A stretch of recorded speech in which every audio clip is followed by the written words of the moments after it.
Selamat datang kembali. Kali ini kita akan coba bedah lebih dalam materi yang Anda bagikan ya. Bab 2 dari buku Mindset, judulnya Di Dalam Pola Pikir. Betul. Nah, fokus kita sekarang ini mau bongkar gimana sih sebenarnya cara kerja dua pola pikir utama ini, fixed mindset sama growth mindset, dari dalam gitu. Gimana keyakinan dasar ini ya, ngatur prioritas kita, cara kita ngelihat potensi, reaksi pas gagal, bahkan makna kerja keras itu sendiri.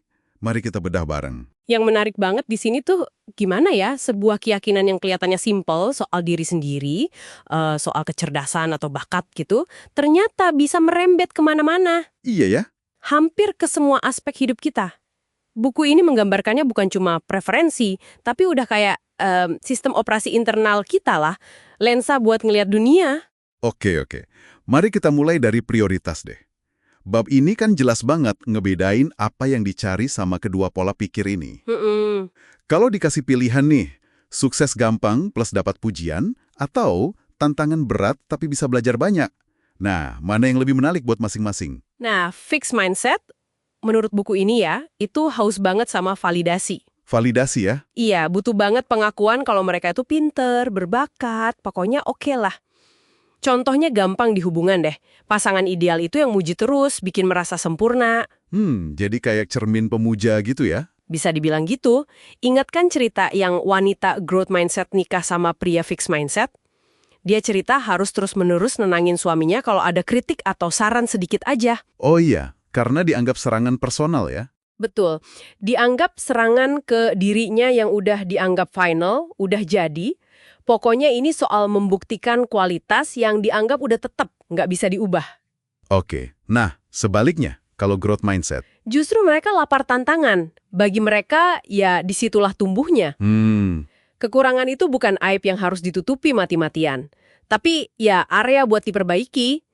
Kayak atlet Mia Hamm itu, sengaja cari lawan yang lebih jago biar dia kepacu. Justru pas susah, itu mereka merasa berkembang gitu ya? Persis, merasa hidup. Ini kayak bedanya antara pengen udah jadi sama menikmati proses menjadi. Fixed mindset itu maunya instan, sempurna sekarang juga. Nggak ada ruang buat proses. Iya, nggak ada. Sementara growth mindset melihatnya ini perjalanan panjang, proses membentuk diri. Mereka melihat potensi. Kalau fixed mindset, kayaknya satu momen penilaian aja udah cukup buat ngasih label seumur hidup ya? Betul banget.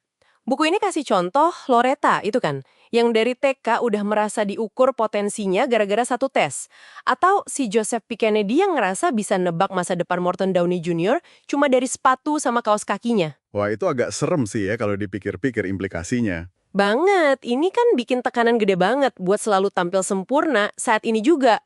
Nggak boleh salah, nggak boleh kelihatan lagi belajar. Nggak ada ruang buat berkembang ya? Nah itu dia. Sebaliknya, growth mindset paham kalau potensi itu kayak benih. Butuh waktu, butuh disiram, dirawat, biar tumbuh. Kayak contoh lukisan awal Cézanne yang katanya jelek banget. Apa berarti dia nggak bakat? Atau dia cuma belum jadi Cézanne yang kita kenal? Perlu waktu ya? Matematikanya 65. Dia tahu satu angka nggak bisa ngeramal masa depan anak itu. Kesabaran itu jadi penting banget di sini. Oke. Nah, perbedaan yang paling kerasa mungkin pas ngadepin kegagalan kali ya? Gimana tuh reaksinya? Wah, ini krusial banget. Kalau fixed mindset, kegagalan itu kayak nempel banget. Jadi identitas. Jadi bukan saya gagal, tapi saya adalah kegagalan. Tepat, kayak gitu. Bisa menghantui banget. Contoh paling ekstrim ya, kisah koki Bernard Luizo itu yang katanya sampai bunuh diri karena takut kehilangan bintang Michelin-nya. Penilaian negatif itu jadi vonis mati buat identitas dia. Aduh, tragis ya. Iya. Nah, kalau growth mindset, bukan berarti mereka nggak sedih atau kecewa ya kalau gagal, pasti ngerasain juga. Tapi Nggak mendefinisikan diri mereka. Betul. Gagal itu dilihat sebagai informasi. Masalah yang perlu dihadapi, dianalisis, dicari solusinya, terus belajar dari situ. Kayak Jim Marshall, pemain football yang salah cetak skor buat lawan di TV nasional. Malu banget pasti, tapi dia bisa bangkit. Michael Jordan juga sering ngomongin kegagalan kan? Iya, dia malah bilang kalau kegagalan itu ya bagian dari proses suksesnya. Jadi, lihat kan, peristiwa yang sama bisa dimaknai sebagai akhir dunia atau cuman data baru. Lensa internalnya itu yang beda. Cara pandang ini terus ngaruh ke pandangan soal usaha ya. Kenapa sih usaha itu bisa kerasa menakutkan buat fixed mindset, kok bisa? Di buku ini disebutin ada 2 alasan utama sih. Pertama, ada mitos kalau orang jenius beneran tuh nggak perlu usaha keras. Semuanya ngalir aja gitu. Oh, jadi kalau usaha keras malah kelihatan gak jenius. Nah, semacam itu. Terus yang kedua, kalau udah usaha mati-matian tapi tetap gagal, wah itu nggak ada alasan lagi. Nggak bisa nyalahin kurang bakat atau apa. Usaha itu malah kayak membuka kedok keterbatasan yang mereka takutin. Masuk akal. Jadi mending gak usah coba terlalu keras dari awal ya, biar ada alasan kalau gagal. Bisa jadi begitu cara berpikirnya. Jadi menghindar dari tantangan. Sementara growth mindset, mereka ngelihat usaha itu justru sebagai, kunci, Katalisator mungkin, pengubah. tepat, mesin transformasi. Usaha itu yang ubah kemampuan. Contohnya kisah kuda pacu si Biscuit sama penulisnya, Laura Hillenbrand. Dua-duanya dianggap punya keterbatasan fisik, cacat lah istilahnya. Tapi bisa melampaui itu semua lewat tekad baja dan kerja keras yang gila-gilaan. Kekuatan usaha ya. Iya, atau pemain biola Naja Salerno Sonnenberg yang diingatin gurunya, justru buat hal yang paling kamu cintai, kamu harus kerja paling keras.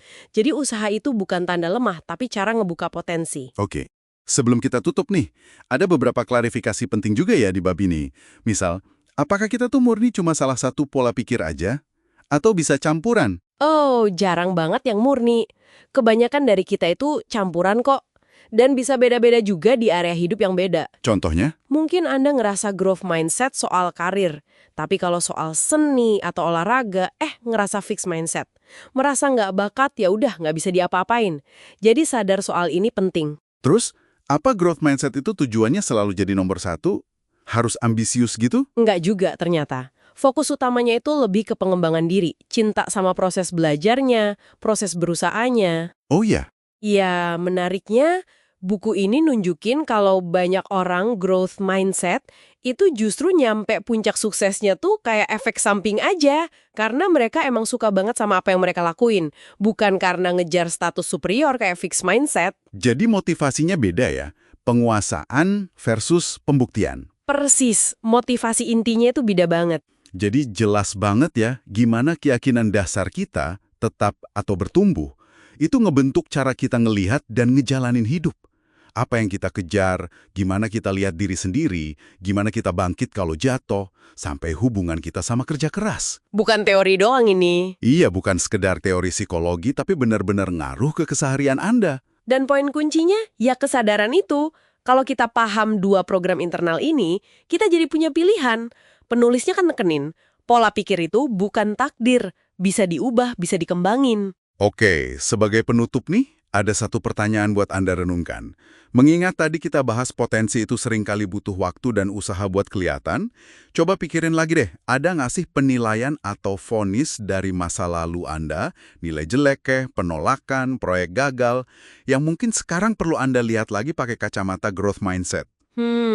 Menarik. Pelajaran apa sih sebenarnya yang mungkin kesimpan di situ, yang belum Anda gali? Coba direnungkan ya.